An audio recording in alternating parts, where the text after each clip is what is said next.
Good morning, everybody, and welcome to Pause for this week. Worry, worry, worry. Why do we always worry? We all do it, don't we?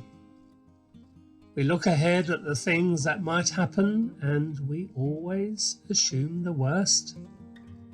And this causes us to worry. Of course, some will say, don't worry about a thing, life is too short. In fact, if you look at Jesus' words in Luke 12, you could come to this conclusion. But is this really what Jesus means? If we worry, it actually shows that we are concerned about something. And surely that can't be wrong. However, we need to get our worry in proportion. We need to make sure that we show concern for the things that really matter and not those that don't matter. So what sort of things do we worry about?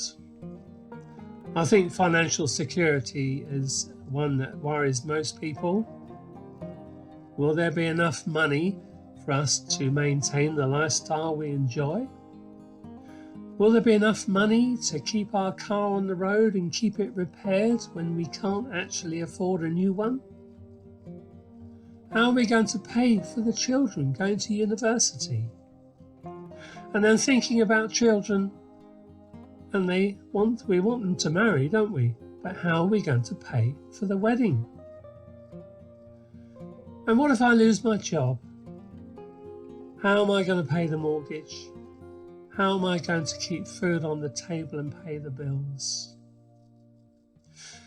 And then what about old age? Will my pension be big enough? Will there be a pension at all when I get there? And of course, relationships can cause us a worry. We really value relationships. But sometimes we say the wrong things, we do the wrong things, and we damage those relationships. We don't know how to put them right, and that causes us worry. Perhaps we've caused anger and resentment and we're really sorry, so we worry about it. And then what will people think about us? If we don't achieve that manager's job, are we seen as a failure? If we don't keep up with the Joneses, the neighbours, are we going to be seen as losers? Then of course we want to be body beautiful. We want to somehow beat aging, but of course that can't actually happen, can it?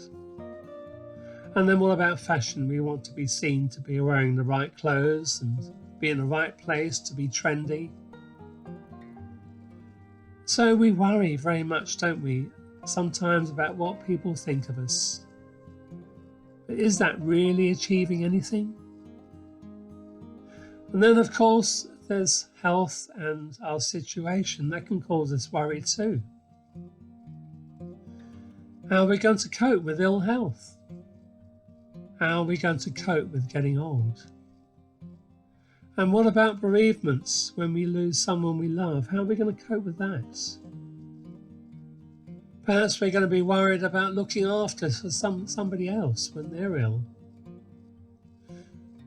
How's that going to map out if we have to spend our lives looking after them? How are we going to have a life for ourselves? You know, physical things and our situation can cause us all sorts of worry. So sometimes it's really a matter of adapting to the changes that situations bring to us. And one thing we can be sure of is that life will always have challenges and problems and difficulties. And as Christians, we're not exempt from worry. It's part of living. So we have to learn to cope with it. So the issue for today is to realise that worry isn't going to go away. It's more about learning to cope with worry, to cope with the difficulties and the disappointments and be positive.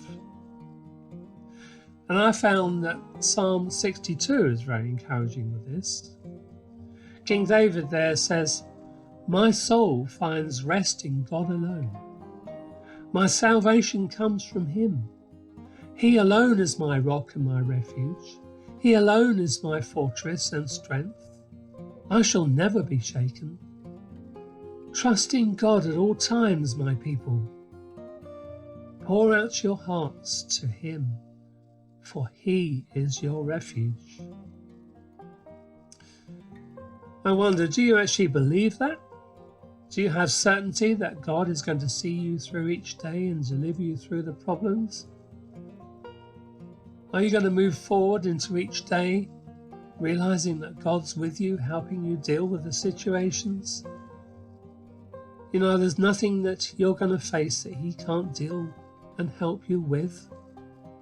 So that's a challenge. And if we can't trust in God, perhaps we need to look at what we're placing first in our lives. Is it possessions or work or power? Money?